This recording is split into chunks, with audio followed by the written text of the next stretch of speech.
Guess who back with another video? I told y'all I was gonna try to be consistent at least once a week for y'all. So a small little disclaimer, if this video keeps like coming in and out of focus, it's because I got some different settings on my camera. So if it don't work out this time for me, y'all, I promise y'all it'll be fixed next time. As you guys see by the title of the video, this is episode 2 on your journey and my journey on becoming a full-time content creator. So yeah, in today's episode, we're specifically going to be talking about finding your niche, finding what it is that you want to do on social media to become a content creator, finding the actual time to do it, because not everybody got a specific free day to dedicate to, you know, creating content. People got lives, people got kids, people got real jobs that require a lot of their undivided attention. So make sure y'all like, comment, subscribe, give me some different ideas as to what y'all want to see, and make sure y'all keep up, because this is going to be a lot of information that you do not want to miss not one episode on. Number 1 is going to be finding your niche. What specifically is it that you do? What are you into? I actually want y'all to like open your notepad on your phone or get you a little journal to, you know, write some of these tips down. What do you want your target audience to be? What type of content do you want to create? Now, a lot of y'all are probably thinking, because I see this all the time, you go to someone's TikTok page, YouTube page, and they are all over the place. But it's 2023. Back in 2014, 15, and 16, we could do that because people was just watching random stuff back then. But I'm strongly feeling that in 2023, when you are getting started, start with a target audience. Who do you want your target audience to be? For example, me. I love hair. I love fashion. I love getting dressed. I love doing all of those things. My target audience was beauty. I project myself to people who like fashion, who like hair. You could want to be a food creator. But what type of food creator? Are you someone that wants to teach people how to cook? Are you someone that wants to document everything that you cook with recipes? There are even food creators that specifically just go to different restaurants to sit down and review them. Every different category has subcategories, if that makes sense. For example, me, fashion. I like to do specific get dressed videos. However, I don't make videos of me sewing clothes, making clothes. The videos that I make, I'm dedicated to one category. Being dedicated to one category is going to allow for your followers to follow you for a specific reason. I've seen people who had a specific niche of maybe like fixing cars. All they upload is fixing cars, and they have tens and maybe even hundreds of thousands of subscribers. But the moment that they upload a video about them cooking dinner, don't nobody give a f. We ain't here for that. And I'm not saying that you cannot do those things, but I'm saying your followers, your subscribers are coming to you for a reason. Later on down the line, when you have a lot of subscribers, maybe tens, hundreds, maybe even millions of subscribers, at that point, it wouldn't hurt to start trying to venture off into other things, or maybe uploading things like actual vlogs or something outside of that specific niche, because people are interested in you now. Now that you've gotten everybody interested in you, they probably do care to see what else. You can fix cars, but what else can you do? At this point, if you are just now starting to find a specific niche and stick to it, bring your followers in. You want to get all of that engagement. You want to get people knowing you on a personal level for whatever your niche is. Then after you reach a certain point, it's not going to hurt you at all to start jumping into different things. I feel like y'all my cousins at this point. What you want to do? You want to do nails? You want to do fashion videos? You want to cook? You want to fix cars? You want to teach babies how to swim? You want to do videos of you jumping off the, please don't jump off the bridge. Figure out what it is that you want to do, write that down, then start writing down different ideas. For example, me, beauty and fashion. So what in fashion? I do get dress videos. I show people how I put my outfits together. Of course, again, like we just talked about, there are other things that I'm going to start projecting to my audience once I feel like I have them all specifically engaged with me. Now, I do just want to insert one thing in here so y'all can specifically see what I'm talking about as far as your target audience and some people not caring because it's not in their niche. When I first started TikTok, I'm obviously a lesbian, so I got on TikTok creating funny lesbian content. My first 3 to 4, maybe 5,000 subscribers were all people who wanted to continuously see lesbian content. But when I finally decided, okay, I'm done with the lesbian train. I'm done with the videos. I'm done with all of that. And then I went back and I did not delete the videos, but I did make them private to where only I can see them. I was so used to getting 3, 4, 5, 6, sometimes 10,000 views on a video, and then I upload my first get dressed video and I got about 1,000 views and this many likes. And that's what I was saying about these people are all lesbians. They was here for the jokes. They not here to see me get dressed, and they actually probably wondering, now that they done clicked my page and I don't have no videos, they're probably wondering, who is she and why do I follow her, unfollow, or I'm not gonna engage. They did not follow me to see get dressed videos. So I wouldn't say I struggled, but I struggled just a tad bit when I decided to turn it over to fashion videos, because again, these thousands of followers that I gained from my initial couple of videos, they're not here for that. They don't care. Now I'm finally gaining followers that are actually here to see, you know, all of this. Is you picking up what I'm putting down? Now that's the story.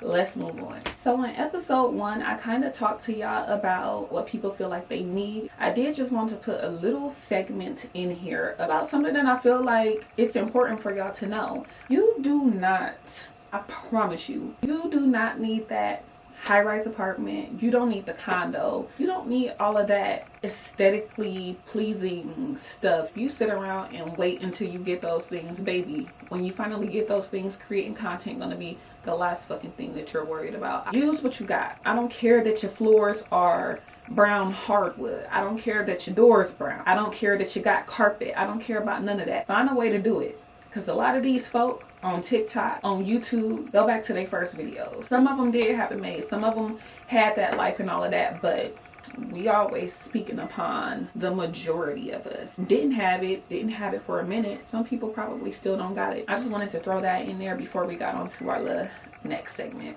In this part of the video, we are going to be talking about creating a schedule that works for you. Creating time. Finding time to shoot your content. I have Sunday, Mondays, and Tuesdays off. So I typically take Sunday as my reset day. I sit down, I write down all of my ideas. Monday and Tuesday, I am just shooting content. Not everybody has 3 days off in a row to where they could just do that. So what I suggest when you are first starting, especially thinking about the people that already have full-time jobs, and thinking about my ladies, shit, even my bros that have full-time jobs and they have kids at home. I don't know what the ticking sound is, but again, if y'all can hear that in this video, I am so sorry. I'm gonna figure it out, but we already started. And anywho, moving forward, finding specific time to create your content could be like the worst thing in the world. A lot of people always say, yeah, I want to start, I just don't have no time, I got kids, I be having a lot going on after work. Listen, you're gonna have to find time. I always start off by telling people, do the 1 hour rule. I'm sure at night you be scrolling TikTok, it be 10 o'clock, then you look up and it's 1 a.m. So if you don't have 1 hour out of your day, baby, you are making excuses. And you could save them excuses for them bitches on the street. I'm your cousin. I'm telling you, take 1 hour out of your day. You can do it. If you got to do 30 minutes here and 30 minutes there, I don't care. 1 hour out of your day to either do the following. You're going to write down different content ideas, or you're going to spend 30 minutes on TikTok looking up your niche and finding different video ideas. I don't feel like it's okay to specifically copy. However, if you need inspiration, get on TikTok.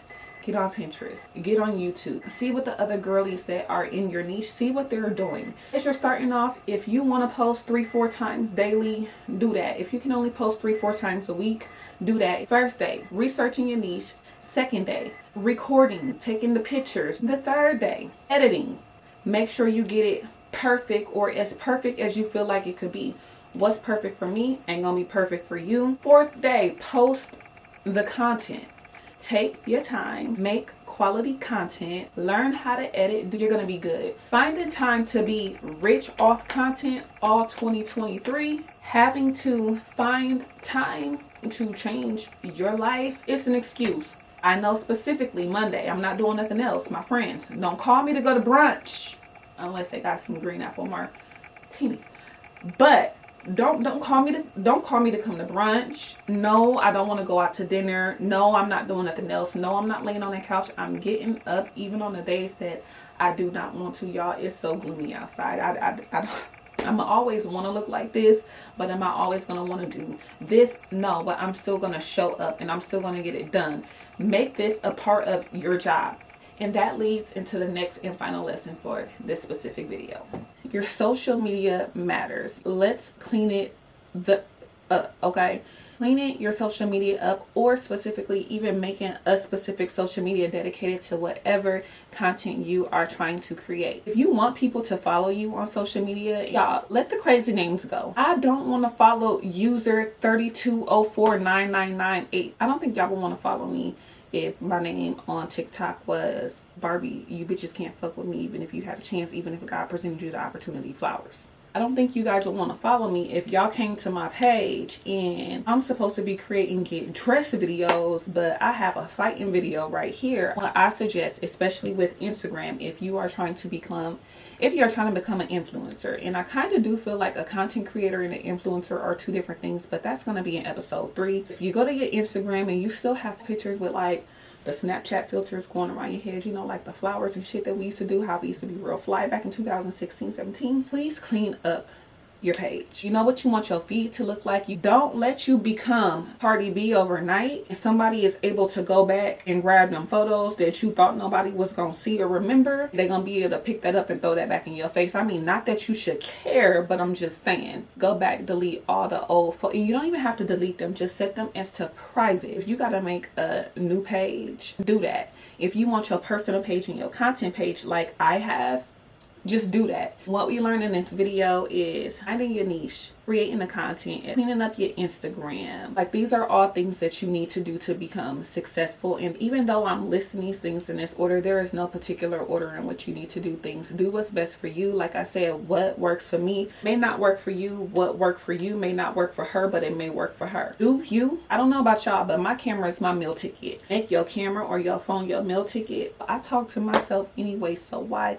not? Now, y'all, this last one might rub a few people wrong. Paying people for content classes. Hold on. At all, I'm not stepping on nobody's toes, because I've come across a lot of people that offer content training and all of that. And of course, whatever you do, you want to be paid for it. That is not what I'm saying. What I am saying, y'all, is make sure you are trying first. Just try. I wish my best friend was here to tell y'all I've been teaching her the ropes of some of the things that I know how to do, because like I said, I don't know everything, but you know, I know a little something. It is not easy when you are first learning. We are creating content to make money. I promise you, y'all, TikTok is the new Google. The urban Google. You want to learn how to use iMovie? Get on TikTok. As long as you take your time and you are willing to learn, you're gonna get it. Now, what I will say is, if you're creating a lot of content, especially YouTube videos and things like that, and you just do not have the time on your hands to sit and edit all of those videos, yes, there are people out there, specifically like my fave right here. This is my fave. Make sure y'all like, comment, subscribe. She has YouTube training where she'll edit your videos, upload them, do all the behind the scenes work for you. Now that's a little bit different, and I know y'all like, well, you just kind of said do not do that. No, what I am saying is try first. Try. After you trial and error, and you just do not have the time to sit and edit your videos, or for the life of you, you cannot grasp the concept of iMovie, Final Cut Pro, CapCut, whatever editing software that you use, then those are things that I will look into afterwards. I thank y'all so much for tuning into episode 2 of Becoming a Content Creator. You can go ahead and follow me right here on IG as well.